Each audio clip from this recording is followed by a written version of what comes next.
From the Free Press, this is Honestly, and I'm Barry Weiss.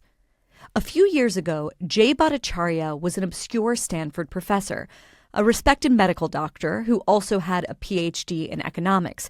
He had published around 135 peer-reviewed papers. But then COVID hit, the lockdowns began, and Dr. Jay, as he is sometimes known, became infamous. He became a pariah in the medical community. The idea of herd immunity made headlines again recently when 3 scientists put out what they called the Great Barrington Declaration.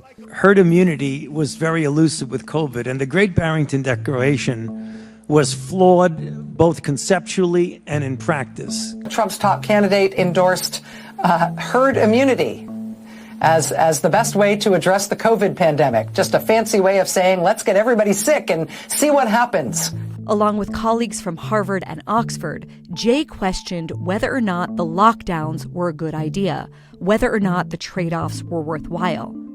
He and his colleagues did this in an open letter called the Great Barrington Declaration. And the ideas contained there, at least in the madness of that period, were considered so dangerous by our public health authorities and by big tech that Jay was not only smeared, but censored. His work, from Reddit to Twitter to Facebook to YouTube, was suppressed. But here's the thing. The lockdowns were pretty disastrous. We're still dealing with their effects. Effects like the loss of childhood learning, the cancer screenings that were skipped, the inability of those with special needs or disabilities to see the people who help them, the separation of families, the people who died alone in hospitals, just to name a few of the consequences. And it's still unclear if those lockdowns were actually worth it. The powers that be tried to shut up Jay Bhattacharya, but he wouldn't. And after surviving that ordeal, he is now the new head of the National Institutes of Health. If you're someone that's skeptical of karma, this turn of events may lead you to believe in it. Jay is leading this massive federal agency, the crown jewel of American science. It is the largest public funder of medical research in the country, at a moment when public health authorities desperately need to rebuild trust. And here's another wrinkle. Jay has 2 bosses, President Trump, who initiated Operation Warp Speed to develop a COVID vaccine in his first term, and Robert F. Kennedy Jr., the Health and Human Services Secretary, who is also the most famous vaccine skeptic in America. Walking the line here will inevitably be tricky for Dr. Jay. How can he do it? How does someone who believes that vaccinating your kids for deadly diseases like polio and measles, which he does believe, also confront the idea that large swaths of Americans right now have a fear around vaccinating your kids? That's among the many things I ask him in this conversation. Jay has lived a remarkable life, and we talk about all of it. We talk about what it meant for him to become an American citizen. We talk about his conversion to Christianity as a teenager and how his faith not only allowed him to stick to his values, but even to pray for Francis Collins, the old NIH director who called Jay's ideas dangerous and called him fringe. He says he's in favor of Biden pardoning Fauci, interestingly. He talks about wanting to create an open secrets to expose the scientists who take money from big pharma. We talk about the chutzpah, is a way to put it, that it took to fight the entire medical establishment and how he ultimately triumphed against his critics. Most importantly, we talk about how he wants to put the National Institutes of Health on the front line in the war against chronic illness in America. How can public health authorities make America healthy again? More than that, how can they regain the trust and the authority needed to advance public health once more? Today on Honestly, in his first interview, new NIH director, Dr. Jay Bhattacharya. Stay with us.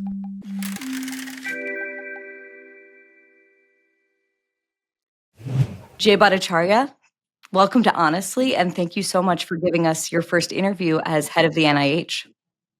Thank you for having me on, Barry. It is an absolute honor to talk with you. So, to remind people of who you are, I think your name will be familiar to anyone that's been listening to the show or reading the Free Press. But big picture, 5 years ago, because of your heterodox view about the proper way to mitigate the spread of COVID, you were turned into an untouchable. a heretic, really, a pariah in the scientific community. And this was because of a concerted effort on the part of some of the most prominent people in the world of public health, namely Francis Collins, the head of the NIH, who called you a fringe epidemiologist and who called you dangerous. Now, just a few days ago, you were confirmed to lead the NIH, the very institution that tried to turn you into an untouchable. So I want to start by asking, Jay Bhattacharya, do you believe in karma? I believe in God. And he's really laughing at me. And it's been quite the journey. I mean, if you'd asked me 5 years ago, did I even have as an ambition to be the head of the NIH, I would have laughed at it. I loved being a professor. I still think of myself as a teacher and researcher primarily. But to have the chance to lead this institute, which I believe is the most important biomedical institute in the world for that it has played a tremendous role in the improvements in health we've seen over decades, it is such a great honor. And it does feel a little karmic, doesn't it? So I want to I also read somewhere that what is your full name isn't Jay. Your full name is Jay Bhattacharya. Although my cousins, they say I don't know how to pronounce either my first name or my last name. So there's. But what does Jayanta mean? Doesn't it also mean something fitting for this story?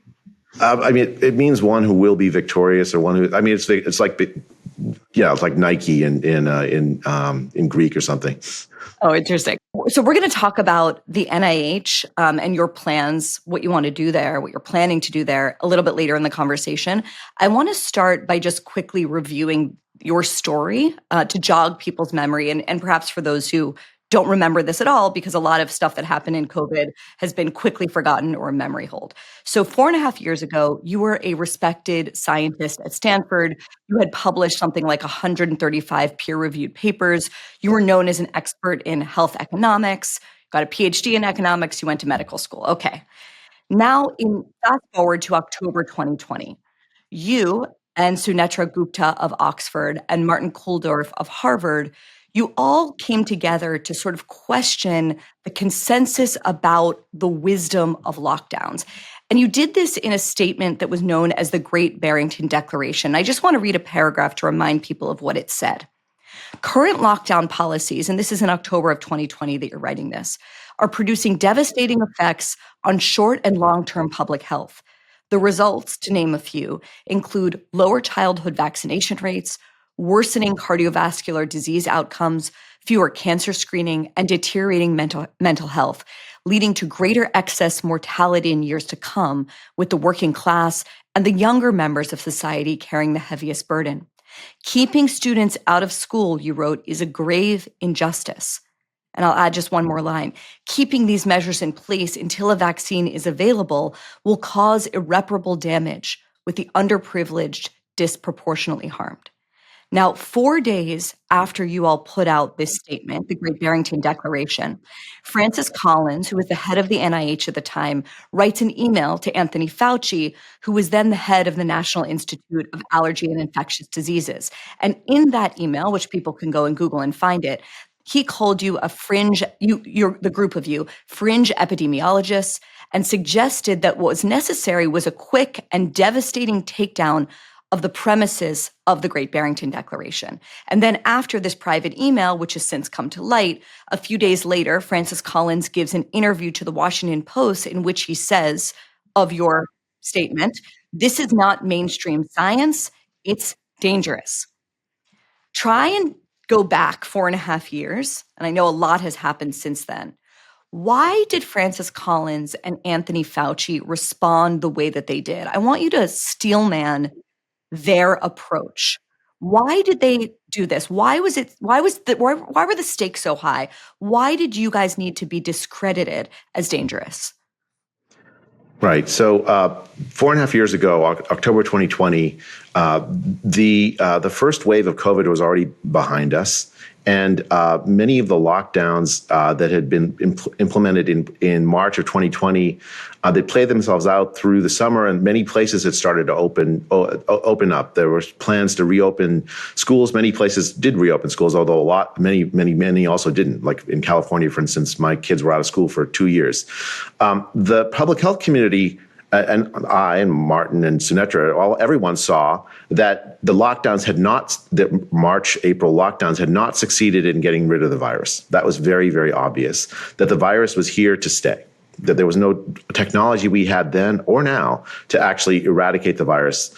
And so we also saw, Martin, Sunetra, and I, that there was a desire to reinstitute the lockdowns in the fall. With the idea that lockdowns were the way to manage a respiratory virus like COVID, it sort of established itself in sort of among the leaders of the scientific community, including Francis Collins, including Tony Fauci, and others. But we also saw for a couple of things. One is you read that statement that we wrote in the Great Barrington Declaration. There was evidence all around us already by then of the tremendous damage done to the poor, the working class, to children from the lockdowns. There were estimates put out by the UN that almost 100 million people would face starvation as a consequence of the economic dislocations caused by the lockdowns. And yet the scientific community, the leaders of the scientific community, decided that their policy idea of lockdowns were so necessary, so right, so just in order to eliminate the virus or to protect people from the virus, that they did not want any dissent. So when Martin Sunetra and I wrote this, we were professors at Oxford, Stanford, and Harvard. It was a threat to their policy. It was a threat to their authority. When we put it out, almost 1 million people signed it almost overnight. I mean, within a few days, we had hundreds of thousands of people signing, including tens of thousands of scientists, epidemiologists. A Nobel Prize winner, Michael Levitt at Stanford, signed it. And so it was very clearly a mainstream position. Jay, why were Fauci, Collins, and sort of the rest of the American public health establishment, what made them at the time so convinced that lockdowns were the way to go? Well, I think the first thing is that these decisions about lockdowns, especially in March of 2020, were made in the midst of a panic by people who are supposed to keep their calm in the middle of a crisis. There were debates in the 20 teens and earlier about how to manage respiratory virus pandemics. And lockdowns, I mean, they were one position, but not necessarily the main position that people had taken. The plans that were in place to manage previous pandemics didn't feature lockdowns. Like we had respiratory virus pandemics, for instance, the swine flu in 2009, probably the most recent one before 2020, and others that didn't involve lockdowns because there were a lot of scientists who pointed to the damage they would do, again, to the poor, to children, the working class. So I think for a lot of folks, Barry, that were in the leadership of the scientific community, they decided that this was such a new and dangerous disease that it was worth doing this extraordinary thing. And it was worth ignoring the damage they knew would happen to the poor, the working class, and so on, because that's the only way to get a hold of it in March of 2020. So in March of 2020, it's very easy to sympathize with why they went for lockdowns. But by October of 2020, so many of the harms were already clear, and they were still insisting on it. How much did the example of China and what China was able to do with lockdowns, how much do you think that example and the information, real or not, coming out of China, how much do you think that impacted, in retrospect, the American public health communities, or let's just say the people in authority? How much did it impact their approach? It had an enormous impact. There was an email from Cliff Lane, a man named Cliff Lane, who was Tony Fauci's aide. He went on the UN mission to China in, I think it was like February 2020, where they went to China to see if the early Chinese lockdown, January 2020 of Wuhan, had actually worked. They came back.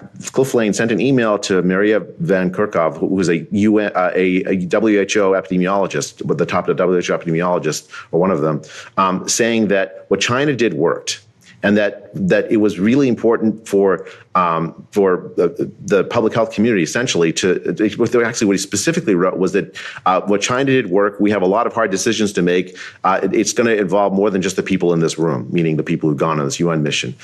They came back from that trip to China in February 2020 convinced the WHO, the head of the the heads of the NIH, and so on, that after that mission trip, that mission to China, they came back convinced that the January 2020 lockdown in China had worked at great cost, but that the world needed to copy that, and that's exactly what happened. In your scientific and academic career, had you ever been made into a pariah? In other words, if you look back to scientific history and you think about Galileo or lots of people, when they come up with innovative scientific ideas, often they are shunned for them. That is not a thing that's unique. Had you ever experienced that before the Great Barrington Declaration?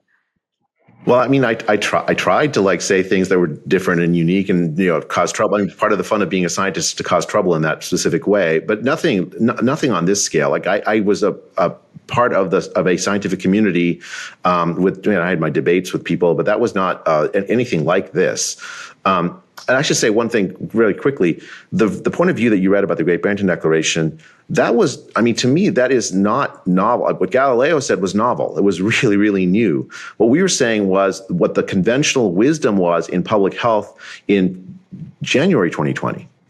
We were just saying what seemed to me utterly obvious, but the leaders of the scientific community received it as a kind of heresy. And as you said earlier, treated me as an untouchable as a result of it.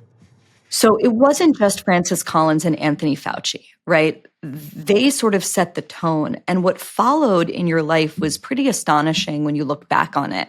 And I feel this way about so many things that happened in the years of 2020, 2021 in lots of areas of American life. But here's some of what happened to you. Some of your colleagues at Stanford wrote letters, and this is your language, basically disowning you. You told the Wall Street Journal that you couldn't sleep for months. You lost 30 pounds. And if you look back at, we were just talking before we came on, I looked at a video interview you did from back then. You look like a different person in many ways, not just the weight, but just the look on your face. You received death threats. People that had previously been friendly to you, colleagues of yours, crossed the street to avoid you. How did that? Now it's such a strange thing how much the world has changed, but going back to that time, how did it impact you personally to experience that? Well, I never had prepared. I thought I was tough. I thought I had thick skin. I realized I didn't have thick skin in 2020. But especially there were death threats, which I just basically I had to just ignore because I felt an obligation to keep advocating for the scientific ideas that I had, the policy ideas I had. There were the attacks in the press on my wife, on my family, and I just felt helpless to protect them. I couldn't eat. I couldn't sleep. It was very, very difficult time. At one point in July 2020, I had this. I don't know what to call it. This experience where I just decided that whatever ambitions I had for myself, that I needed to just let them go, that I needed to just do the things I was really put on this earth to do, which is just talk about my scientific ideas and how to manage this pandemic, because I was not speaking for myself. I was speaking for the people who didn't have a voice, all the children that had suffered, the people that killed themselves from the depression and anxiety caused by the lockdowns themselves, the poor, the working class. They didn't have a voice in these policies, and they weren't protected from the virus. They were actually exposed to the virus in a time when everyone thought it was a death sentence. So I just decided I was going to let go whatever ambitions I had for my own career, and then the anxiety lifted after that. I felt like I crossed a Rubicon. It was I told my friends at the time, and I just didn't. I knew that the fever would eventually break, and I'm glad it has. One of the things that I think typified that era, and we're just sort of starting to begin to have enough distance from it to look back on it, was a kind of a phenomenon. I know for me personally, it sort of changed my view of human nature. I had been raised in a very idealistic way to believe that people do the courageous thing, that people stand up for what's good and what's right. It was probably my parents trying to indoctrinate me to do that by convincing me that that's what people do. That's what it means to be a good human being. And all of a sudden, in so many areas of life, whether it was, people's inability to make a distinction between peaceful protests and violent rioting, whether it was sort of the excesses of DEI and the demonization of people based on their immutable characteristics, or the veneration of them based on their immutable characteristics. A lot of people saw these, or lockdowns, a lot of people saw this stuff and knew privately that it wasn't right, or had their hesitations about it, but were terrified to say so publicly, frankly, because of what happened to people like you. Where did you find the strength to let go, as you're describing it, of your ambitions and cross the Rubicon? How'd you do it? I mean, I'm a Christian. That has played a vital role in my life ever since I became a Christian when I was 18. I've never thought about my work as really for myself, but I didn't realize I still had these. I think any academic can probably, sort of understand what I'm saying. Like, there's a desire to be right about things, to go up publish your papers, influence people's ideas, and that kind of ambition. I think it consumes the minds of so many, basically everybody, really. And letting go of that ambition and saying, okay, what's my purpose? Am I really doing this for myself?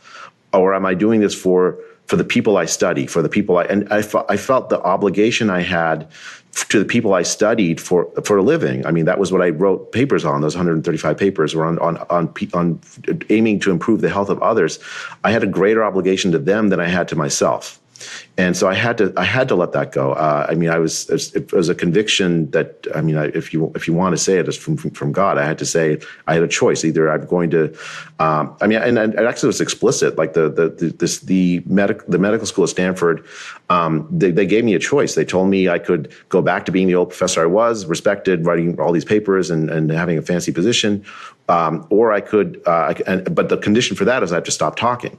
And I just decided I couldn't make that choice. I couldn't make that bargain. That to do that would betray the people that I studied for a living, the vulnerable people that I studied for a living. It was more important for that to me to serve them in any way I could, even if it meant sacrificing my career. Jay, for people that are listeners to this show and aren't Christian, give us a little bit more on why being a Christian gave you the strength to do this. Like, what is it about Christianity? You were raised Hindu. You became an American citizen at 17. Families from India. What specifically about Christianity allowed you to have the strength to do this? If you could share a little bit more, because I think it's a critically important part of your story. And as we've talked about in the past, when I look back often to the sort of public dissonance of the past 5 years in American life, it'll be interesting to see how they respond to the other kind of a liberalism, maybe that we'll talk about later in this conversation, that's rising from a different part of the culture at the moment. The thing that a lot of them have in common is religiosity. So can you just say a little bit more about how being Christian gave you the strength to do what you did? Sure. I should say this is one of those things where it's deeply personal. I mean, other Christians and other people who have different faiths have different ways they manage this. But I'll just tell you, probably the right place to do it is just to tell you how I became a Christian very briefly. I was, just not to brag, but I was like a really good student as a kid. I mean, I was good at math, science. I was very competitive. Did all kinds of I was did high school debate. I just wanted to be good at all these things, and it was my identity. It was like I was going to be good. And when I say it was my identity, what I mean is that it's what gave me a sense of meaning and purpose.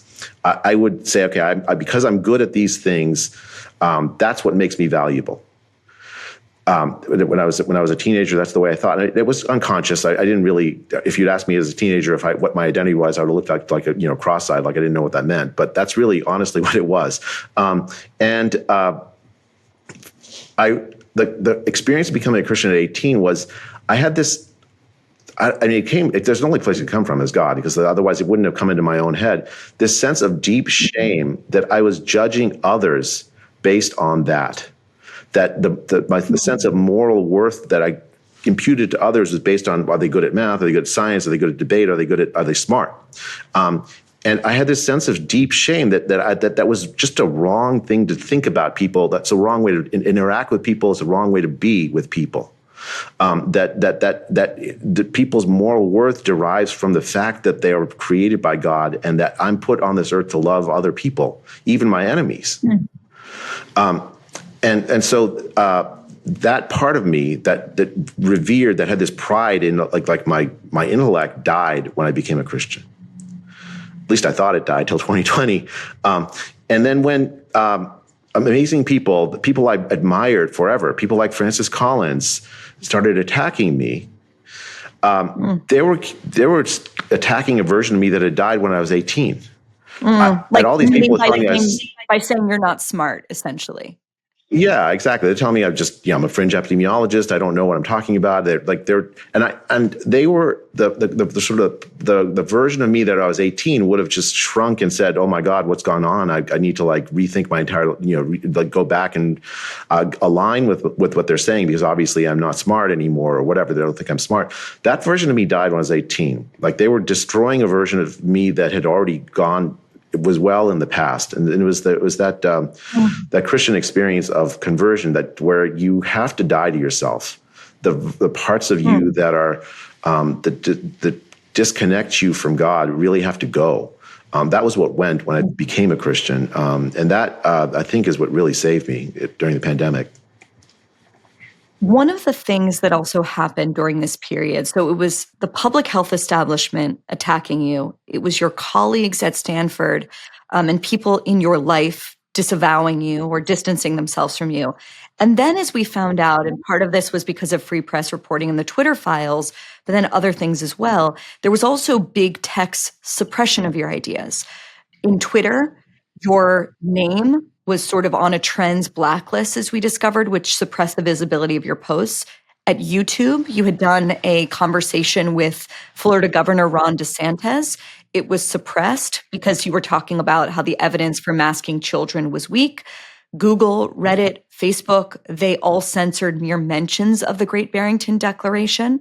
And as we later found out, we know that this censoring was done in no small part sort of at the urging of the Biden administration. And Jay, you wrote a piece for us.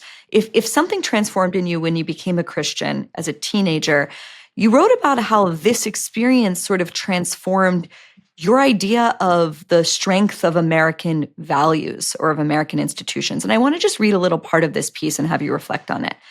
When I was 19, and this is you, I became an American citizen. It was one of the happiest days of my life. The immigration officer gave me a civics test, including a question about the First Amendment. And it was an easy test because I knew it in my heart. The American civic religion has the right to free speech at the core of its liturgy. I never imagined that there would come a time when an American government would think of violating this right, or that I would be its target. And then you go on to say this. My parents had taught me that people here could criticize the government, even over matters of life and death, without worry that the government would censor or suppress us. But over the past 3 years, I have been robbed of that conviction. I can never go back to the uncomplicated faith and naive confidence I had in America when I was young. Our government is not immune to the authoritarian impulse. I have learned the hard way that it is only we, the people, who must hold an overreaching government accountable for violating our most sacred rights. Without our vigilance, you wrote, we will lose them. Did this experience, if a part of you died, and I guess born again in becoming a Christian, did you experience something similar when it came to your faith in America or in the American civic religion during the COVID pandemic and the reactions to your work? Well, first, Barry, I should thank you for your reporting on the Twitter's trends blacklist. That I still remember. I will never forget the day when you texted me, said, "Jay, look what I found in the Twitter files," and that it did. It was. I guess I had taken America for granted. right? I'd taken for granted that America would always have this commitment to free speech, to this kind of diversity of ideas at its heart, and that the government would never act in a way that would aim at suppressing basic free speech rights in the way that it did during the pandemic. And it did it because, I mean, the hard part to really take in is that the people that did it didn't do it because they hated me, or they actually did it because they thought they were doing good. Right? They thought that by suppressing and silencing dissident voices who didn't agree with masking toddlers or something, that they were protecting people. And that protection warranted a violation of free speech rights, that free speech was too dangerous to have during a pandemic. I take it for granted that the government would never do that. But when people take on this sort of aura of moral superiority, like this, I'm on a mission to protect people. So many of the guardrails that actually protect us just go by the wayside. And I thought America was immune to that, and I was wrong. I do think, though, that the American idea is too powerful to ever let go. And it's been heartening to see so many people of all different political parties, by the way, not just people who share my political beliefs, recover that idea that we have to be able to speak to each other. The government should not be involved in deciding which scientific position is right and which scientific position is wrong, and destroying the lives and ability to speak of the people who disagree with the government scientists. That's something that I take to heart very deeply, especially as I become the director of the NIH. That's going to be really important for me to make sure that people who disagree with me continue to have a voice. That's the only way science advances. I want to talk about your leadership and what your plans are at the NIH in a second. Just two more questions sort of about the past. Well, the past taking us into the future. 5 years since the Great Barrington Declaration, your stance on lockdowns has been vindicated in so many different ways. We're seeing how detrimental it was for kids in the US. Johns Hopkins released this study showing that lockdowns did little, if anything, to actually save lives during the pandemic. And I think a lot of people who suffered, there was a very powerful piece in National Review a few weeks ago by a writer whose son had special needs, and talking about him having to do physical therapy over Zoom with the mask, and how he will never be able to get over it. And more to the point, that there's been no reckoning. There's been no public apology. I guess I wanted to ask you, A, has anyone apologized to you for what happened to you back then, either personally in your life or some of the big characters we've been talking about? And B, do you think that there will ever be some kind of public apology? Yeah, I've had many people apologize privately to me, and some people apologize publicly, but it's not really about me, Barry. I think the key thing, and you highlighted this, the key thing is, how do we have to make plans for the next time there's a pandemic, because it's not like the last pandemic we're ever going to face. And so we have to honestly look at what worked and what didn't work. We still have not had that conversation. The private apologies are nice because I can reconcile. I've worked, one of the Christian practices like forgiveness, and I've had more practice with that than I ever thought I'd have in my life the last few years. And it's led to reconciliations that have been great privately. Publicly, what has to happen is we need to make plans for how we manage a pandemic like the one we had, and I want to make sure that people understand it's not about vengeance or retribution. I don't desire any of that. What I desire is that when we make those plans, the people that were not heard in the response to this pandemic, the children, the working class, the poor of the world, that they have a voice in this, so that their well-being is taken into account. The reason why the lockdowns failed is because we live in a deeply unequal society. Vast classes of people do not have the luxury to lock down the way that people, fancy professors from Stanford maybe might have had. I did my best to not lock down, but when the society around you says to lock down, you look over your shoulder when you go to work, because what if someone stops you in the street? Because especially if you're not white, you may have that thought in your head. The entire society, March 2020, tells you to lock down. I still need to go to work.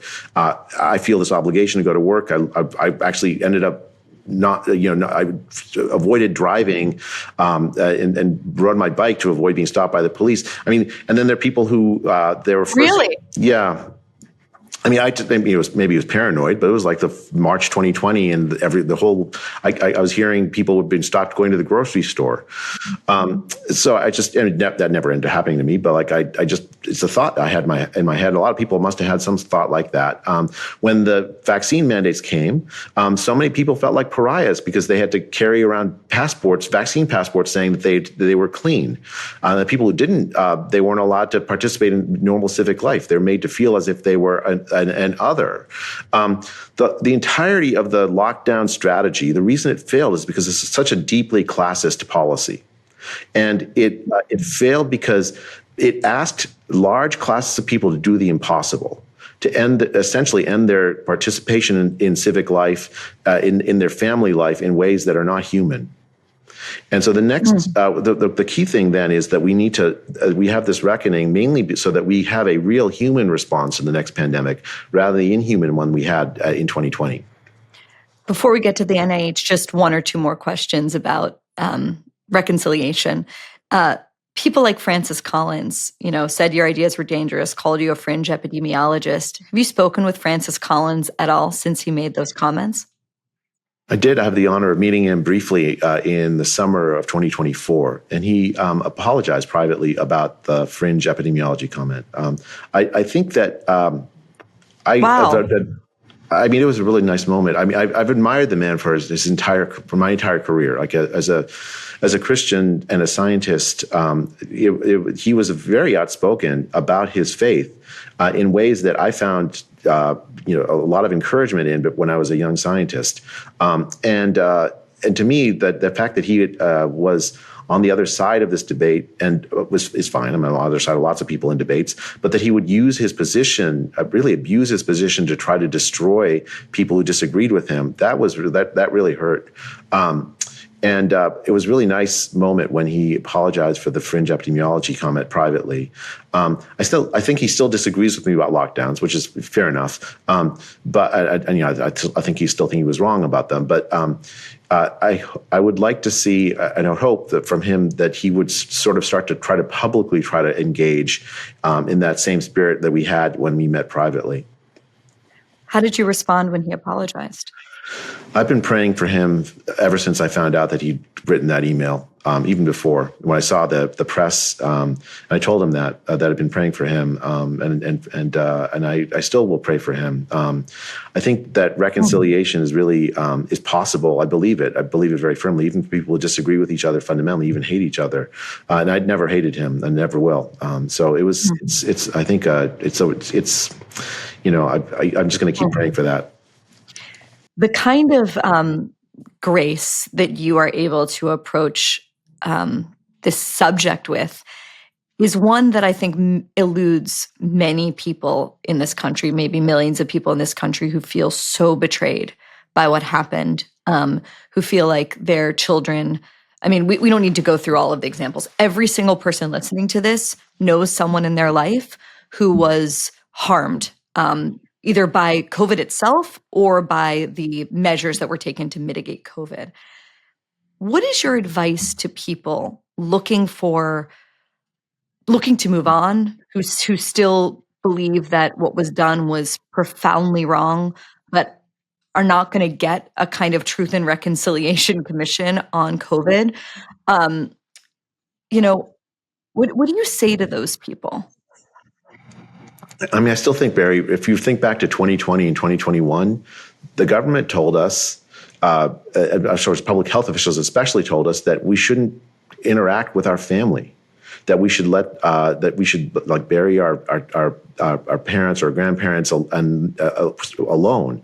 And especially in 2021, when the vaccines came out, there was this sense of like, are you clean or unclean? If you're vaccinated, you're clean. And if you're not, you're unclean. And that led to splitting of families. Like, remember the Thanksgivings where people were uninvited because they weren't unvaccinated or something. The end point of that is a society that I think nobody wants to live in. no matter where you were in 2020 or 2021. That kind of reconciliation that we've been talking about is really the only way forward.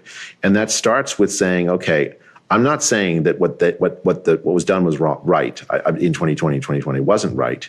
I firmly disagree with that. With especially the policies that divided people into clean and unclean are deeply inhuman. But at the same time, these are people that are friends, that are family members, they're people that we respect, and they're still human, and our purpose isn't to like destroy them. We have to find some way so that we can continue to learn from them, because they're going to be right on things that I'm wrong on at some point, right? And so and it's going to be, to me, if I keep that anger and that bitterness inside, it's going to destroy me. I'm not going to be able to like move forward with the kinds of things that I think are really important for our society, and for my personal life, and for my family, and for the people I love going forward. I have to let the anger go and let, it's just going to be God that deals with that, whatever problems there. But it won't be me that deals with wreaking vengeance. It's not my purpose. I have no goal for that. My purpose is to, especially now that I have this new job, to have the scientific establishment work toward improving the health of the American people. That's it. That's the main purpose I have now. And I need to do it with people that disagreed with me in 2020. That's fine. People disagreed with me in 2021. A lot of them are much smarter than me.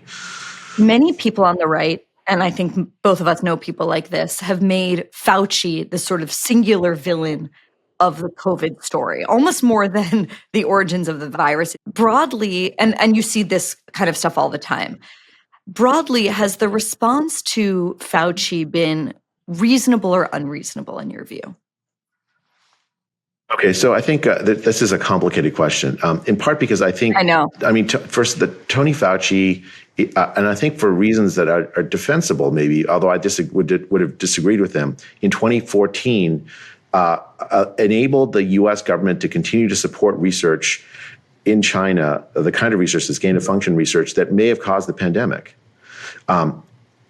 He has that in his set thing to think about. So there's that. But at the same time, he also became the face of the public health response to the pandemic in 2020. And he embraced that role. I mean, this is just in terms of like what the responsibility is. That's something, people had votive candles to him. They were like, in Fauci we trust. I mean, they were like these kinds of like. I remember. Well, it's like it was such a Rorschach test. Like, some people regarded him as, villainous. Other people regarded him as something like a saint, and I still feel that that's the case. Like, he became a caricature and not a person. Yeah. And, some of it was not his fault. I mean, people were looking for a guru figure to save them when they were scared about being dying from this new virus. But he fully embraced that role, right? And so the consequences of that are down the line. It's going to be very divisive, right? He's going to become somebody. He's no longer Tony Fauci, the scientist he is this cultural figure, this even beyond science. Like, he's the face of the pandemic response. And so the question then is, what is one to do about that? So I think from a personal perspective, I want to extend him the same grace that I want to extend to everybody, right? I think he was deeply wrong in his scientific ideas in 2020, but I believe he was sincere in them, and I think that he was trying to do what he viewed as the best for the American people, and so I want to honor that. I think so. I think really just depersonalize it. President Biden pardoned him, and actually I'm in favor of that. I think that was a really good thing, right? Let's have an honest discussion about the policies. Let's use the NIH, the resources of it, to make America healthy again, if I can take the phrase from Bobby Kennedy, and rather than trying to destroy people, let's use the time that we now have to learn the lessons of the past and build people up. Okay, well, Jay, you were just confirmed to run the NIH, and you are taking on this role at a really difficult time. Maybe not as hard as the height of the COVID pandemic, but very hard. And that's because, I'm not saying anything new to say this, faith in public health and faith in science itself, you could argue, feels very broken, unlike any period I've ever experienced in my life. Before we get into the details of how you're planning to run the NIH and what exactly the NIH does, big picture, how can you start to rebuild the trust that has been so broken? Well, okay. So first of all, you have to figure out why there's distrust. And right now, there's two stories for why people say why there's distrust. Like, so story one is that people spread misinformation. A lot of people believe the misinformation, and all we have to do is reestablish our authority as scientists, as like these deep, knowledgeable gurus, and suppress the people that are spreading this information, and people will trust us again. That's story one. I reject that story.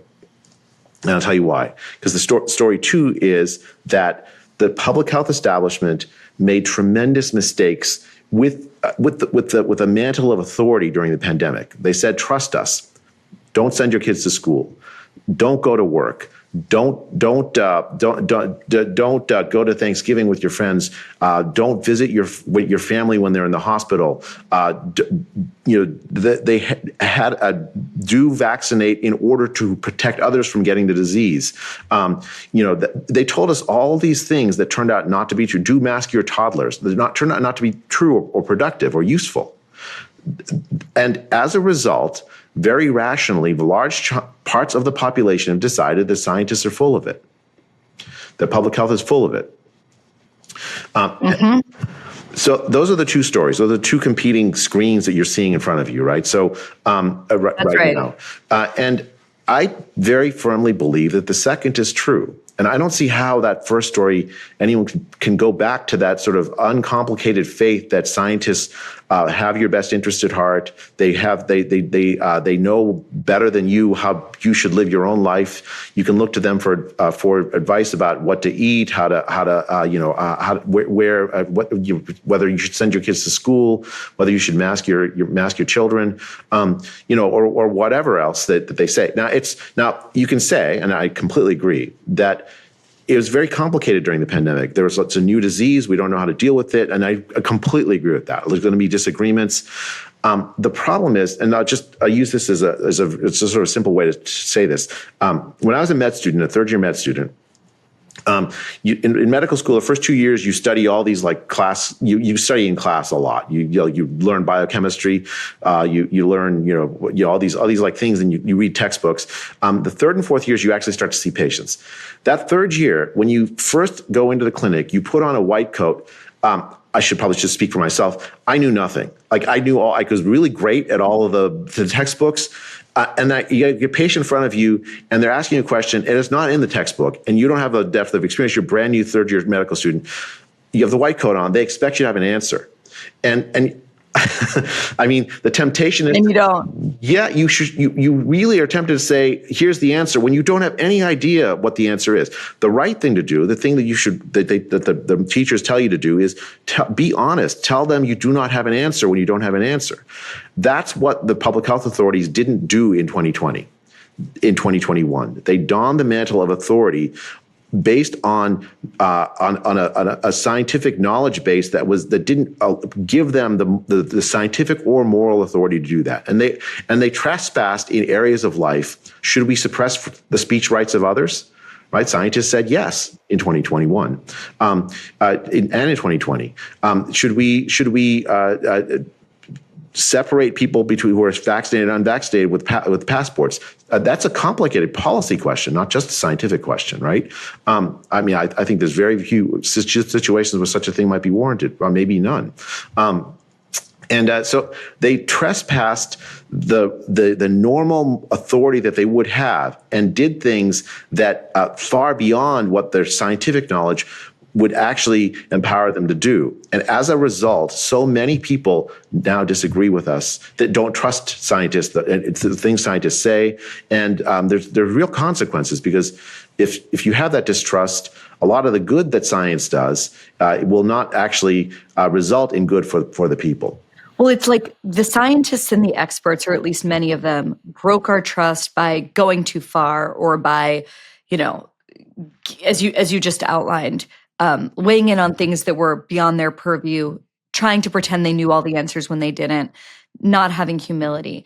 But I don't think any of us wants to live in a world, Jay, in which there are no scientific experts, where there are no authorities, where there are no gatekeepers, right? And I think, to me, that is the most knotty and complicated thing about the moment we're in.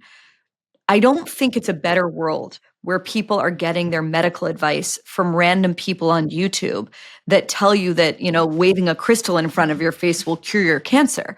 But you're right that there's not like a quick way of reversing the trust that's been broken. So now people are about to look to you in a major way. What are some of the messages broadly that you want to give to people about why gatekeepers, I guess is a way of saying it, or experts are worth having again? Do you see what I mean? In other words, like, I don't think we want to live in a Wild West world where there is no authority whatsoever, but there's not a quick way. There's not like a switch we can flip in order to get it back immediately and overnight. So what are the messages that you are going to be giving to regain the trust from people? So I think, to me, this might be the most important initiative that I had in my mind when I was asked to be the NIH director. How do you reestablish that trust? I think you go back to basics about what science really is, right? So Barry, if I write a paper and it has some result in it, and I publish it in a fancy journal, I'm a fancy professor in a fancy university, I publish it, that doesn't mean it's true, even though it's peer-reviewed. Because peer review doesn't mean that they double checked my work, where they actually redid the experiment or whatnot. They didn't replicate it. The scientific result starts to be true when you independently try to answer the same question, you find the same answer as me. The idea of replication is at the heart of truth in science. Independent replication is the heart of truth in science.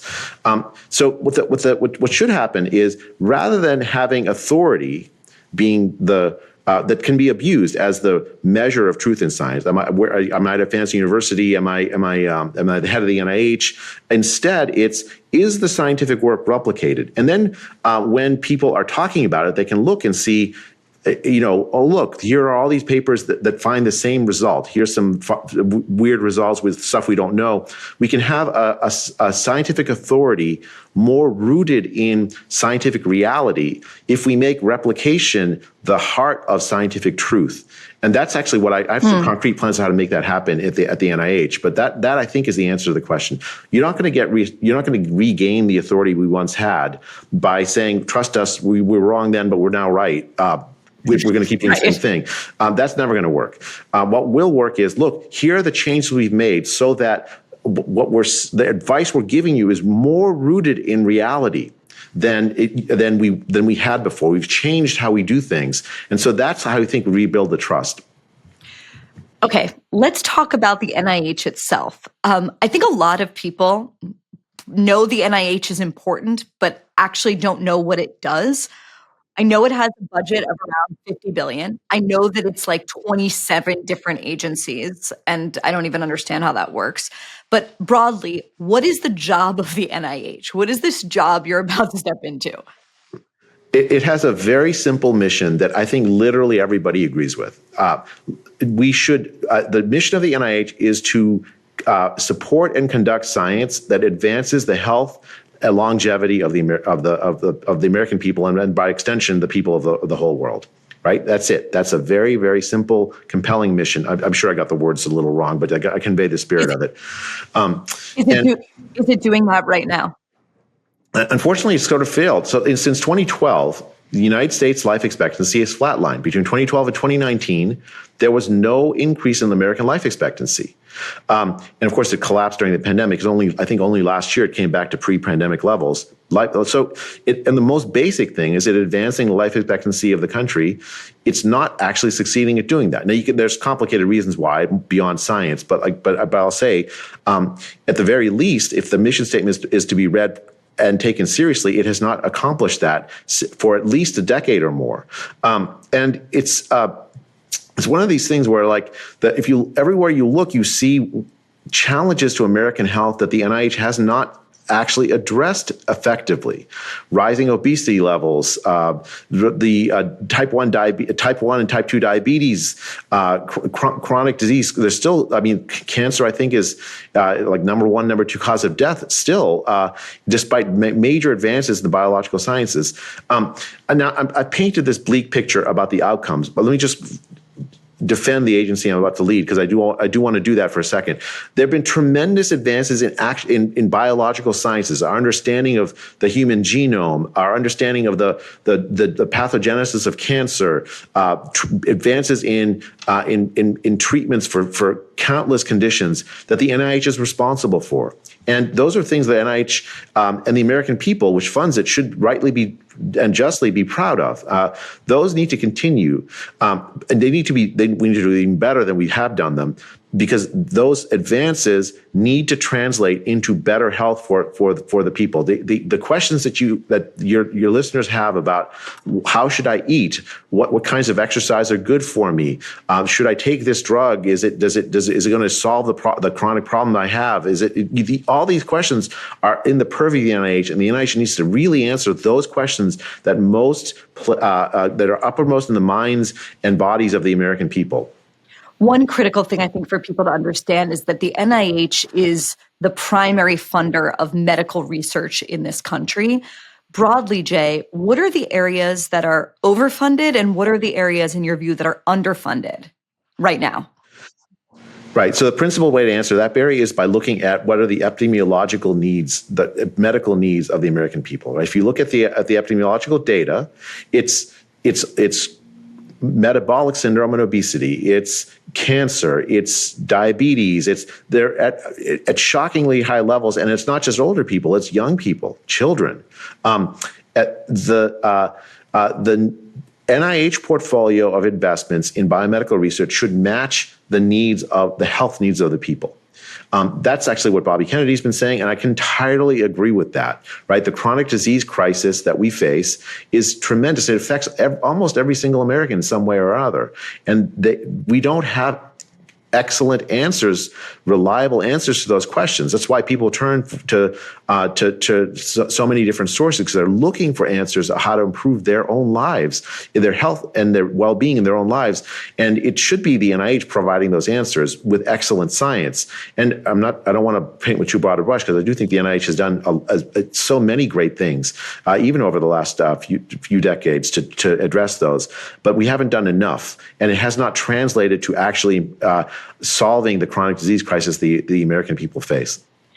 Critics of publicly funded research and critics of the NIH talk a lot about how the researchers have conflicts of interest because they're also funded often, at least, by the pharmaceutical industry. Or they talk about the revolving door, that they'll work at the NIH and then they'll take a job at Big Pharma down the line. And this is a big criticism of the MAHA movement that says, well, if you want to know why we haven't solved these chronic diseases, it's because there's not a lot of money in it.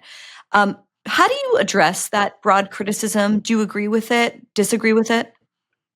I agree with you entirely. So, for instance, I want to tie it back to something we just talked about earlier: the trust in scientists. There's a thing. There's a law passed called the Sunshine Act. So anyone can go to something called OpenSecrets.gov, and they can put their doctor's name in this database, this government database, and it'll tell you all the pharmaceutical money that your doctor has received. There's no such database for scientists. And yet scientists undergird and support the treatments that the doctors you go to actually decide what they're going to do.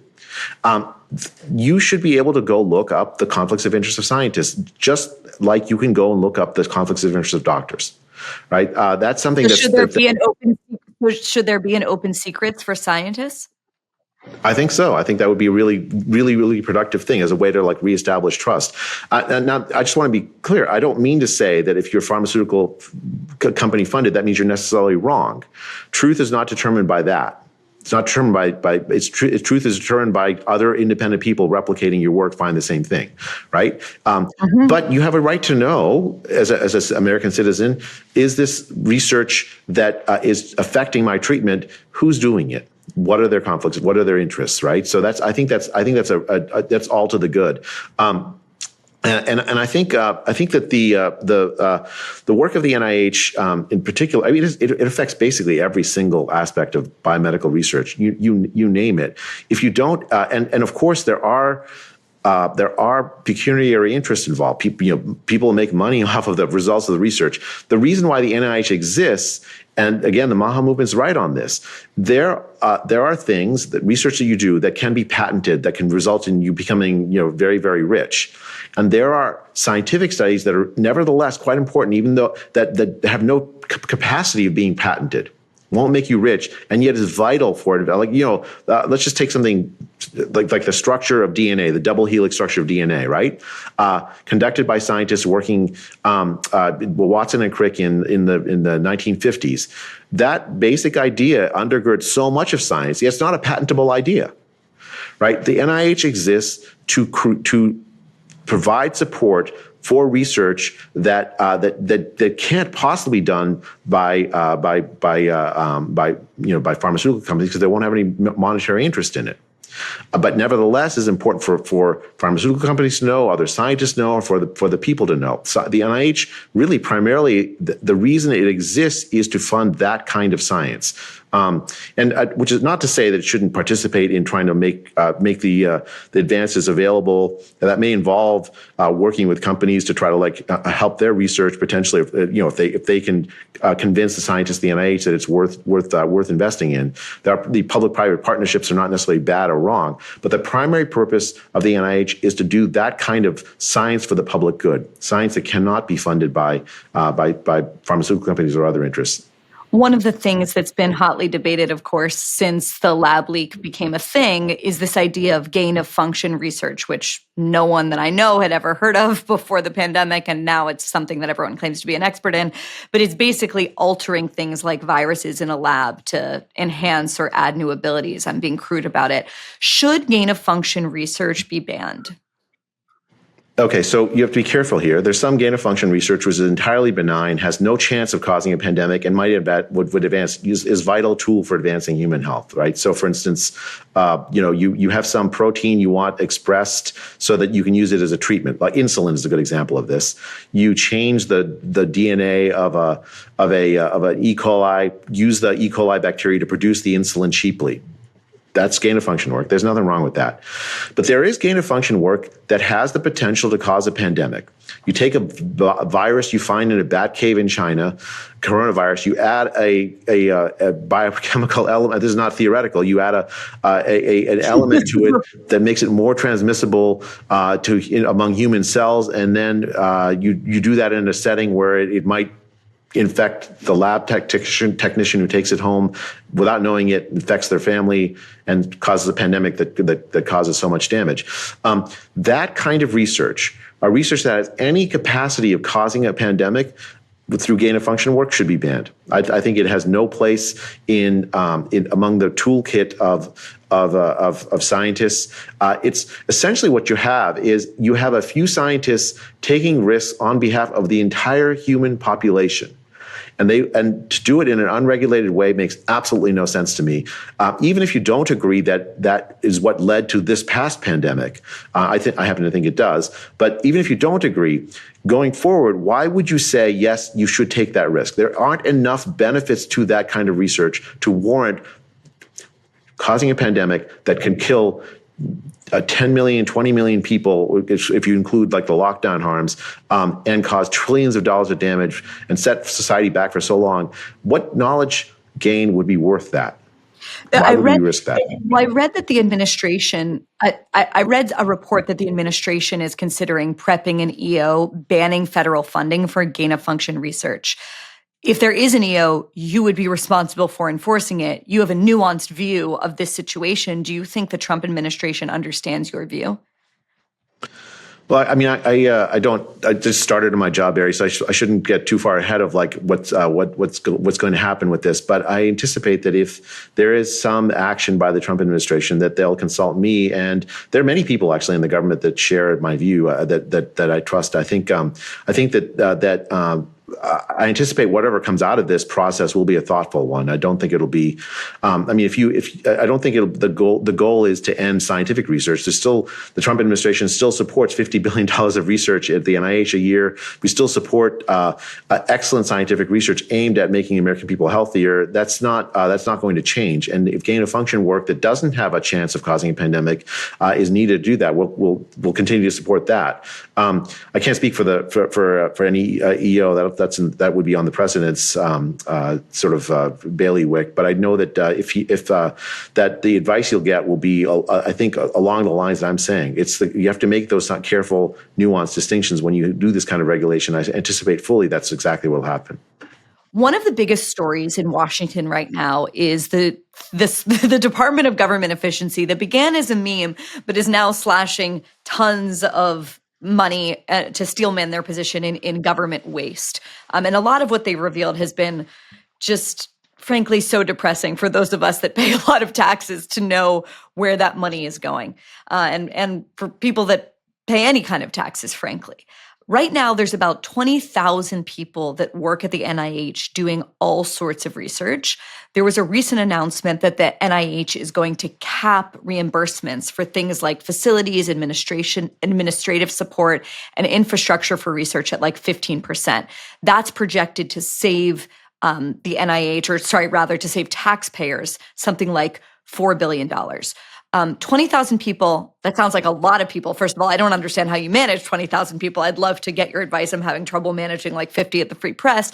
But do you imagine cutting back? Like, what are your plans in terms of doging the NIH, if at all? Right. So in the context of the NIH, the DOGE efforts, I think, have primarily focused on efficiency rather than cutting. Right. So the budget is still $50 billion. That's sort of allocated by Congress, and that there's no cut to that. So efficiency here means making sure that the dollars that the American people entrust the NIH with actually go to research that actually advances their health, meeting the mission of the NIH.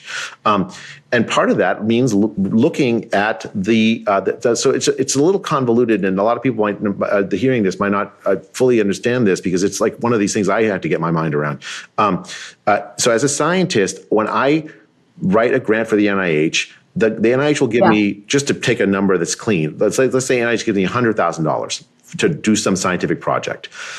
I've written out in excruciating detail exactly where every dollar is going to go. Like, I'm going to pay the salaries of my postdocs. I'm going to get data sets. I'm going to, whatever, the beakers, whatever, every single item. The NIH then also pays the administrators at my university or my institution an additional amount on top of that. Right. So, for instance, at Stanford, it's something like 55%. It's like a tip on top of the $100,000. That is supposed to go to support the building, the infrastructure, and a whole bunch of other sort of fixed cost of research. That money is, while it's audited every couple of years, it's audited in ways that are, I think, much looser than the line items that the researchers get. What's at stake in this 15% fight isn't the total funding for research. It's how much goes to the fixed cost of research versus how much goes to the researchers themselves. And that's the debate. A lot of the public discussion over this is sort of hasn't got this point exactly right. It's in the interest of the NIH to support institutions so that they can have, the benches, the disposal of radioactive waste, you name it, right? It's in the interest of the American people to support the institutions so they can have the fixed cost of research funded. It's also in the American people's interest that we fund scientists to examine questions that advance American health.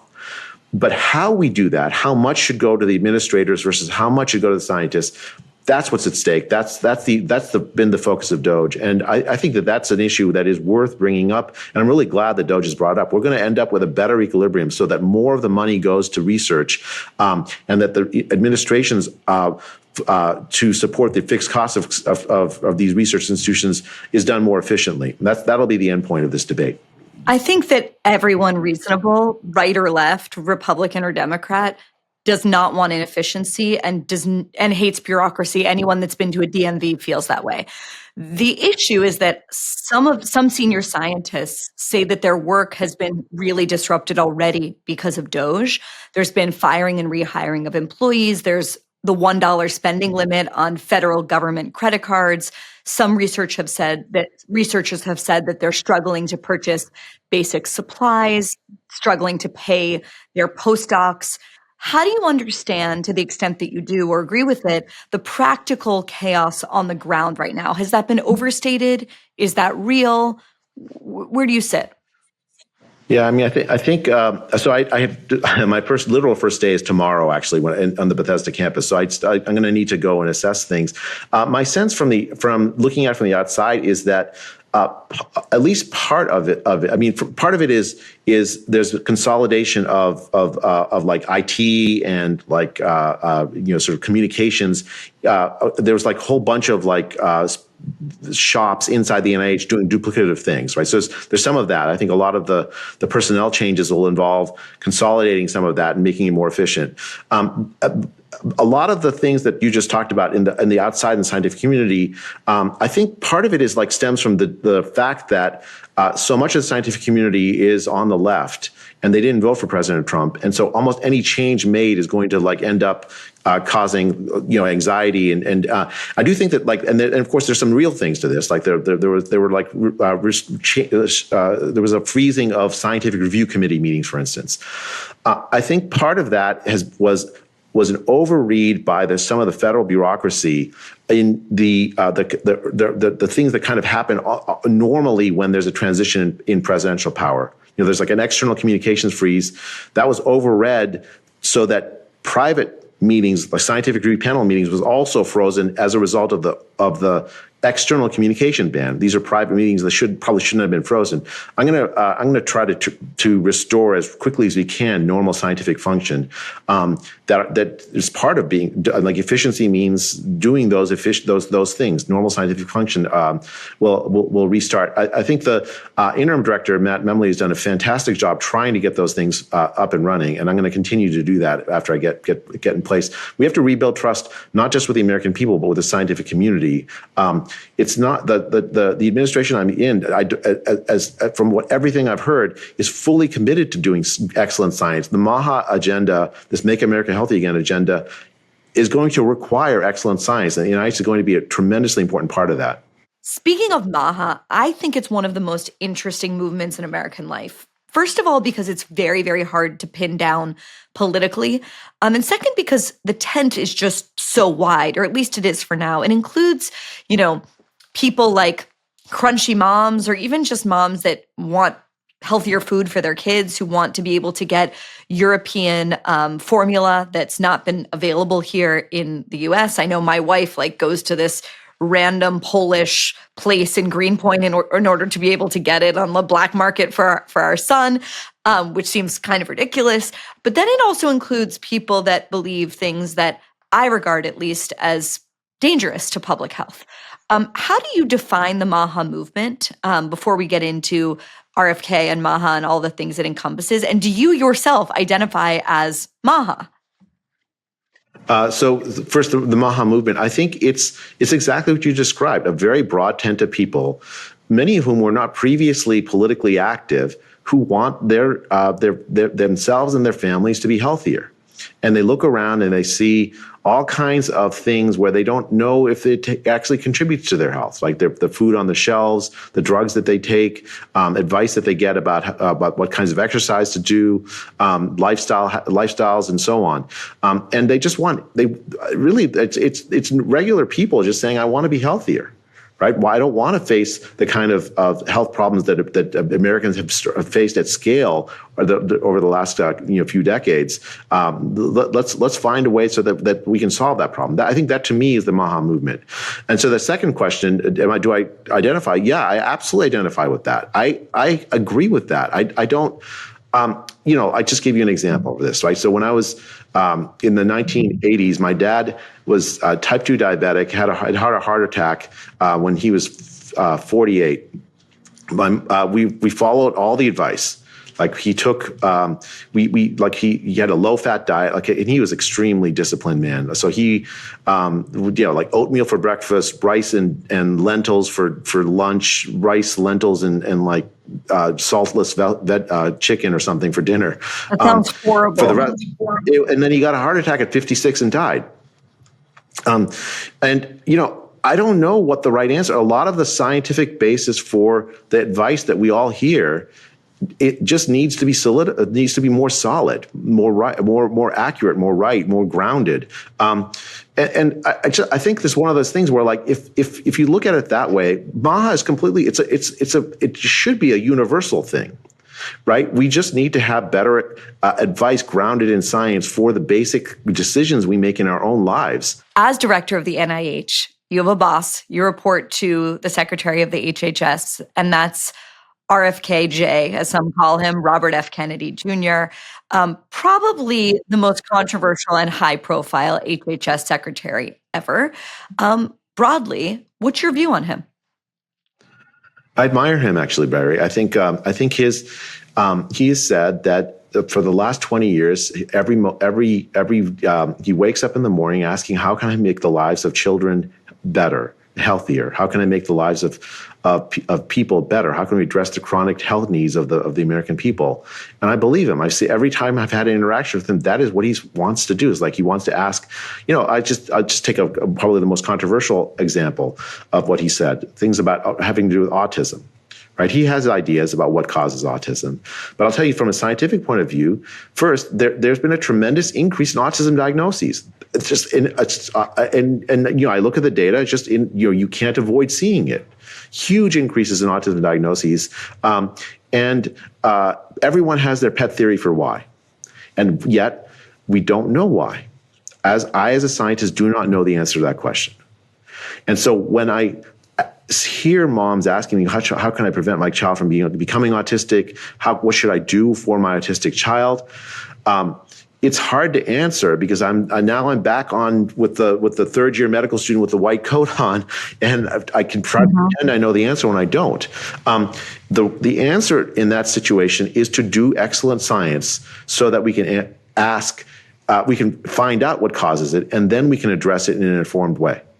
I'm really glad you brought that up because obviously I was going to go there and you anticipated it. The most controversial thing I think that RFK believes, and the reason that I think many people who are broadly sympathetic to the MAHA movement are nevertheless concerned about parts of it, is because of this vaccine hesitancy that it injects into the broader debate. And what I mean by that is, and you tell me if this is wrong, my understanding was that the scientific consensus was that vaccines do not cause autism. And what RFK has been saying for many years is that that consensus is not accurate or should be looked into. Am I characterizing that correctly? So there's aspects of it that I'll just tweak just a little bit, but broadly speaking, the idea that all vaccines do not cause autism and that's been looked at by scientists, that essentially was the premise of public health messaging for decades. It's a fact. So for instance, it is a fact that not every single vaccine has been examined for whether it's linked to autism. Some of the key ones that have been given to children for decades, like the MMR vaccine, there have been, in my view, good studies that fail to show a link. But so, for instance, I'll just take a specific one from recently, right? So on the childhood schedule is the COVID vaccine. The recommended, I forget, I haven't looked at recently, but I think it's like 6 months when you're supposed to give it to children. That's only like... Yes, something around that. Like 20% of parents are actually following the advice of this, but it's on the childhood schedule. There is no study that I've seen asking whether the COVID vaccine is linked to autism. Now, it was just recently put on the childhood schedule, so it couldn't be responsible for the autism that came before, but is it linked to autism going forward? There's no specific study that's looked at that. There are questions that people have about that are not unreasonable questions. And I'll say, let's just take the MMR vaccine on autism, right? I'm satisfied with the evidence personally that it doesn't cause autism.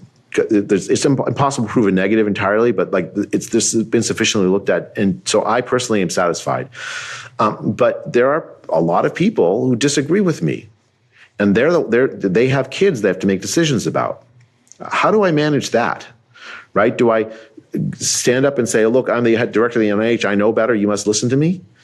Where we've lost public trust? Or what I do is I say, look, I hear your concerns. Let's do more studies that are more rigorous and ask the question again, and so that you can be satisfied. I've always in my scientific career, whenever there's disagreement, and there's always disagreement, like at the edge of science, that's the fun of science. Actually, you disagree about like what causes what or whatever. I mean, that is the fun of science. When there's disagreement, those disagreements are resolved by studies, by doing more work, by doing science, not by authority. And that's my philosophy toward this. I don't think that I'm going to be able to persuade people simply by my authority alone. And as I said, there are open questions. And I think I want to put this outside of vaccines, because I don't think at the end of the day, my guess is at the end of the day, when we look and ask what causes autism, the vaccines will be the primary cause. I think there's going to be many other things that are likely to lead to the answer to why we have such a large rise in autism. But if you're going to do a scientific investigation of what causes autism, I don't see how you exclude hypotheses, especially hypotheses that many people think are the cause. I mean, we just have to be open-minded when we do the scientific investigation. That's where I think the NIH can help. We can do a very rigorous set of studies with lots of scientists, many of whom may disagree about many things, but who all agree that we should do excellent science to get an answer to this question. I think one of the message you're providing right now is so thoughtful and nuanced. I think the thing that many people are scared of in opening this can of worms, or even having this conversation in public, is that it causes tremendous hesitancy or nervousness about vaccinating your children. And I'll speak for myself. I was never nervous about vaccinating our children. The tenor of the conversation over the past few years, even though I feel immune to it, pun unintended, has made me be like, wait, am I doing something wrong? Am I being irresponsible here? Am I like asking questions to myself that I never thought that I would ask? And that is because of a conversation, including among people who are meant to be our public health authorities, that in my view are injecting a question mark, let's call it, over the issue of vaccinations in general. And of course, the downstream effects of that are obvious and clear and very, very, very high. What does it mean to have a conversation about, well, maybe they do, maybe they don't. We're going to look into it as, the head of the NIH, the head of the HHS, and then all of a sudden measles is back. I'm being crude about it, but I think I would love for you to contend with the stakes of having a question mark over this topic and what the stakes are for children, because children not getting the COVID vaccine, not a big deal. Children not getting the MMR vaccine, extremely big deal. Yeah, so I think what you just said is accurate. Like, there are differences between the vaccines and their importance, and parents have questions about that. So, and let me just very quickly address the main point. Those question marks are not there because Bobby Kennedy says says what he says in public. That's not why those question marks are there. Those question marks are there because the public health establishment during the pandemic said many things that didn't turn out to be true or accurate, and yet fundamentally alter the lives of so many people for the worse. The authority that was used to try to address questions about the measles vaccine, for instance, that the public health authority once upon a time pre-pandemic used successfully, that tool is no longer in the toolkit of public health authorities. This is the thing I want to try to get across. We can't go back to the status quo ante because the large chunks of the American public no longer trust us. And so how do we do that? What do? We can't just say you must trust us or else. We have to treat people like intelligent human beings that want the best for themselves and for their family. And we have to we have to understand what our role is. Our role is to do excellent science and provide advice based on that excellent science. And that's it. And if we do that, we have some chance of regaining the trust of the American people. If we try to go back to the status quo ante from 2019 and before, and act the way we used to act, we will fail again. That question mark is not there because of Bobby Kennedy. That question mark there is because of the public health authorities in the pandemic era. I agree with you that COVID robbed public health authorities of the ability to just say, trust us. That's obviously true. And I agree that the COVID lockdowns made people understandably extremely reticent to trust those authorities at all. And we cannot go back to the status quo ante. That said, the movement to discredit vaccines was present. I remember editing so many op-eds at the WSJ about this. It was extremely present and an extremely strong movement well before COVID, and RFK had a very big role to play in that. So what do you make of that? And also, are you worried that families are not going to get their children vaccinated, and therefore there'll be a resurgence of things like the measles while we sort of study whether or not there is in fact a link between autism and mercury, or autism and some vaccines? I mean, I think you're right, Barry. I completely agree. You're right that there was a movement before the pandemic on vaccines that were more skeptical than the public health, like me, or just including me. I didn't have any much worry about vaccinating my children because again, I looked at the literature and I sort of extrapolated. That movement, I think, even though it got a lot of attention in the news media, was actually at the margins of the actual practice of Americans. The rates at which parents didn't vaccinate their children with the measles vaccine, for instance, was very low. And nevertheless, we would have from time to time big outbreaks of measles in this country, and not always necessarily because among the vaccinated. So you'd have some of that. There would be some mandates.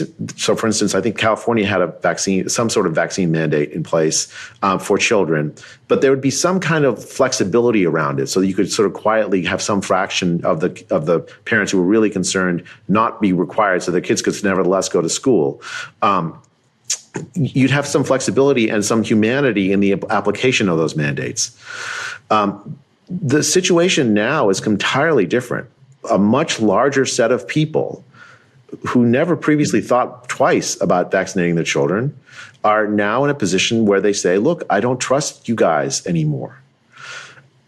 That's just the reality. And I don't think you address that with the same kind of tools that were addressed before, where it's essentially relying on the authority of the people telling them to get vaccinated. You address that by being humble in front of them, by saying, look, yes, we'll take your questions seriously, and we will do the studies to the best of our ability to ask those questions and give you the honest answer to those studies. And we'll make the data available so you can look at it yourself, and we'll enter with you in discussions about this. I think that's the only way forward. I mean, by the way, this is not just true for vaccines. This is true for things like long COVID, right? So many people are suffering from long COVID. How do you address it? I don't know the answer to that question. Despite we spent $1.4 billion or some very large sum of money at the NIH to try to get an answer. We still do not have an answer. And so yet there are so many patients that suffer. But I'm a parent, right? And I am now going to look to you, as are tens of millions of parents in this country. And I'm going to say to you, Dr. Jay Bhattacharya, should I vaccinate my children? Yeah, and the answer is and I want to know the answer. Yeah, the answer to that question is generally, I think that vaccinating your children for the measles, diphtheria, those childhood diseases is really valuable. I very firmly believe that. And I would vaccinate if I had young children now. But you're lucky, Barry, that you get to have young children. Mine are a little older now. Although it's lucky to have them older too. But I would vaccinate them again if they were that age. But I don't. Would I vaccinate with the COVID vaccine? No, I would not vaccinate a child with a COVID vaccine. It doesn't make sense. And yet the CDC continues to recommend it. I'd hope that people listening to this will not make decisions by themselves simply on my authority. I think those days are done. I hope that they will try to get information from a wide range of sources. And I hope those wide range of sources will rely on excellent NIH science when they're making their recommendations. And I want to provide that excellent science to answer the questions the American people have.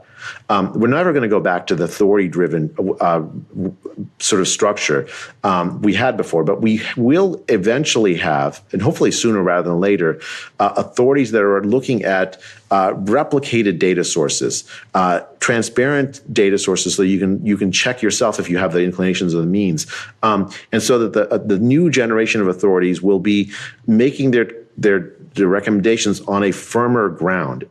That's unfortunately, I mean, maybe it's not so satisfying now when we're in the middle of this crisis. Well, I that's think really, I don't think it's full. that most people, right? And most people are busy.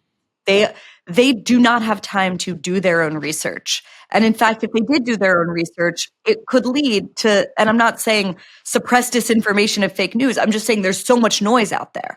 And so we look to people, some of us still, who, yes, there might be diminished, like bake in everything you've been talking about in terms of public health authorities being diminished in their ability to just say, this is the rule, follow the rule. I agree with all of that.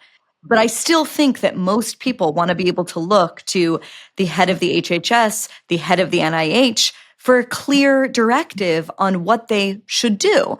And you're not just a Stanford professor anymore, you're a leading public health authority.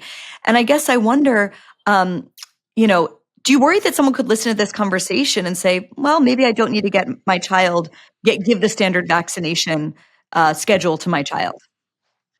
Well, I mean, I guess I would say I'm not so worried. I think parents are generally very smart about these things, and I'd say generally one should not give medical advice to people from a podcast or even as an NIH director. The real advice is you have to understand the health needs of your child, right? And so if your child has specific conditions that make them vulnerable to respiratory illnesses, and your pediatrician and your caregivers tell you that, then vaccinate your child for the COVID vaccine, right? It's not a specific one size fits all advice. The CDC has to make advice that does provide guidelines for everybody, and I think that advice should provide guidelines that fit with the situation of the vast majority of people. And I think that the way that the CDC does this should reflect the uncertainty in the scientific literature around it, right? So they should be much more tentative about vaccines like the COVID vaccine, and maybe less tentative about other vaccines that have more evidence behind them. When there are holes in evidence that people point out, they should be clear about those holes. Like you can talk about it as in a way that provides guidance when you have to make a decision. Given the best information we have at the time, I suggest such and such if your child has, if your physicians that manage your child agree, versus you must do this no matter what. You're going to lose your job if you don't get it. Your kid won't be able to go to school if you don't get it. Right? Those are two very different modes of public health communication. And I think that first one is much more likely to rebuild trust, especially if it's built on a solid foundation of science. My job as the NIH director is primarily to provide that solid foundation of science. It's not primarily to make recommendations. And I'll try to, I'm happy to try to talk with people about it in ways that are human. I'm not, just because I'm an NIH director doesn't mean I know what your child is going through and what risks they face. And so I just have to talk about it that way. I don't know any other way, Mary. One thing I also wanted to ask you about is fluoride in drinking water. As I understand it, this is again an issue didn't think about till the past few years. Now it's become a huge cultural issue. As I understand it, putting fluoride in the drinking water to improve dental health was an idea that was basically born out of the NIH. It's been a subject of lots of chatter, including lots of conspiracies for some 80 years now, including being pushed by far-right groups like the John Birch Society. And this has sort of picked up steam in recent years. Utah just became the first state to ban fluoride in the drinking water. What's at stake here? Should other states follow suit? Do we have to think about fluoride in the drinking water? Or can we just drink the water and go on with our lives? It's an interesting question because I do know something about the history. This used to be one of these things where, like, if you question fluoride, there's something wrong with you. You didn't understand public health well. And there was a conspiracy theory around in the 50s. There was big debates about whether fluoride in drinking water was used for various nefarious purposes.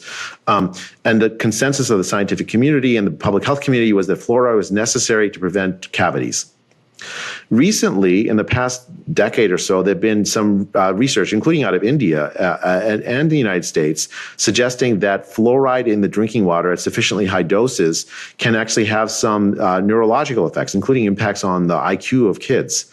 I don't know that that's replicated research, but it's research that's recently come out. It's and I think it's a really interesting point. If it is actually true that it does have this impact of IQ on kids, it's time to revisit that question, right? And on the flip side, in the 50s, I don't think fluoride was widely in like toothpaste.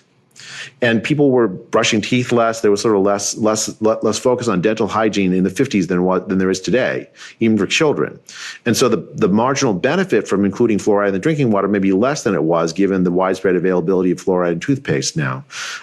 So it might be. It's obviously Utah's revisited it. I think it is when enough people and scientific facts have changed. It's time to revisit. These are not the kinds of like recommendations that public health made are not etched in stone forever. They change.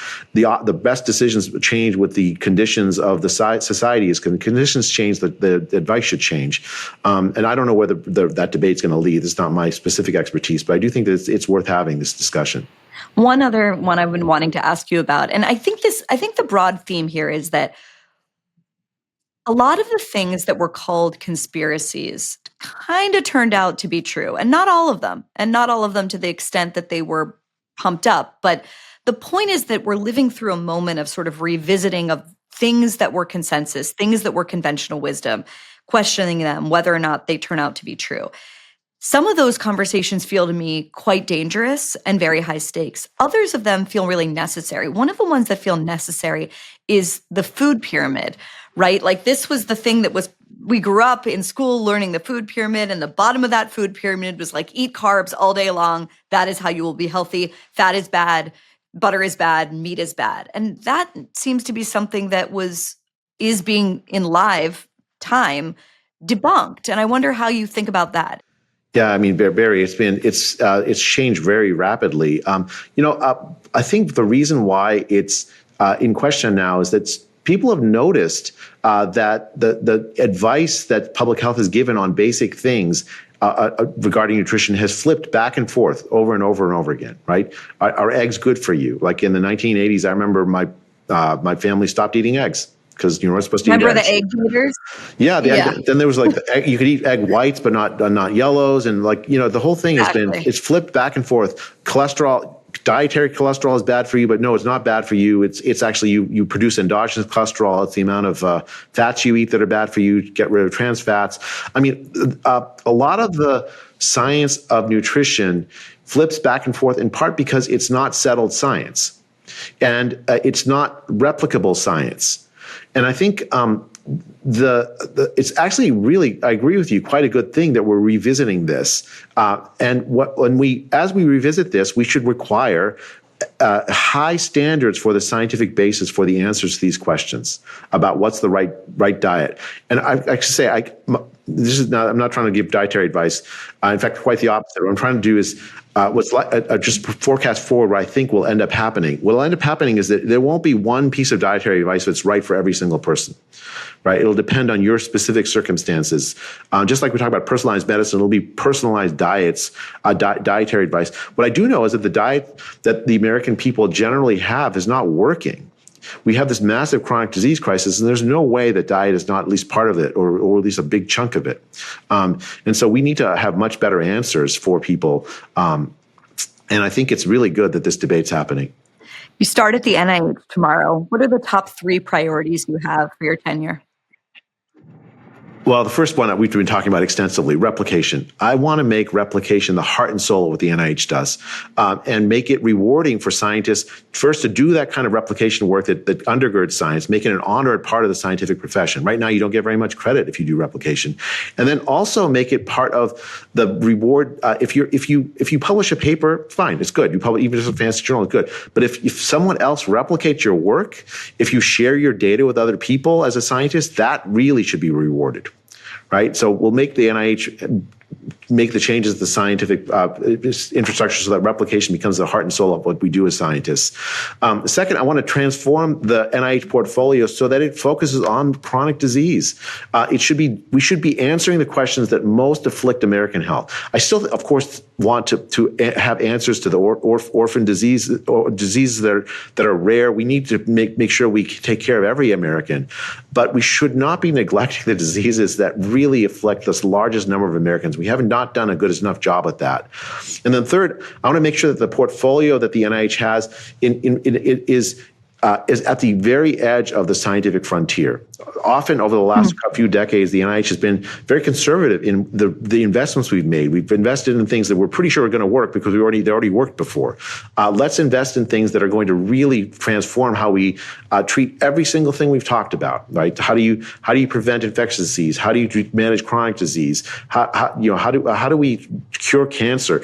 Those are going to take new ideas from new generations of scientists, and want to make sure that those new ideas are part of the NIH portfolio. Not all of them will work, but maybe one of them will. And if it does, it could be completely transformative. Those are the 3 main priorities.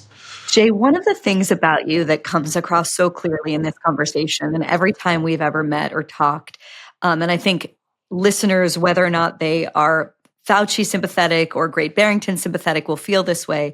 There's a humility and a graciousness that is just comes through in your character and is so obvious in throughout this conversation. You're about to work in an administration, and I don't think this is saying anything in politics. I don't think anyone would disagree with this, that is not exactly gracious in the way that they move through the world. I think you could say, we haven't lived through the first 100 days yet, but a lot of these Trump EOs, I'm thinking specifically of the big law EOs that we're writing about in the next few days in the Free Press, have been deliberately intended as retribution. How do you maintain your values working, at least in part, in an administration that has a very different ethos? How are you thinking about that? Well, I mean, I think we all need some grace, Barry. It's not including me, right? I mean, I think that I can only do my part, and I'm gonna be who I am. I can't be anybody else. And I think that I mean, I very firmly believe that kind of that kind of grace spreads. It's not just the Trump administration, Barry. It's basically the American politics. Essentially, one of the modes of it is to divide people, to create idea that there is an other, a political other that needs to be destroyed, and it's both sides that have this. The solution, I think, comes from each and every person. Like, treat others with grace, even if they disagree with you. That's the only way forward, I think. Whether that works, we'll see, I guess. Dr. Jay Bhattacharya, the new head of the NIH as of tomorrow. Thank you so much for coming on Honestly. Thank you, Barry.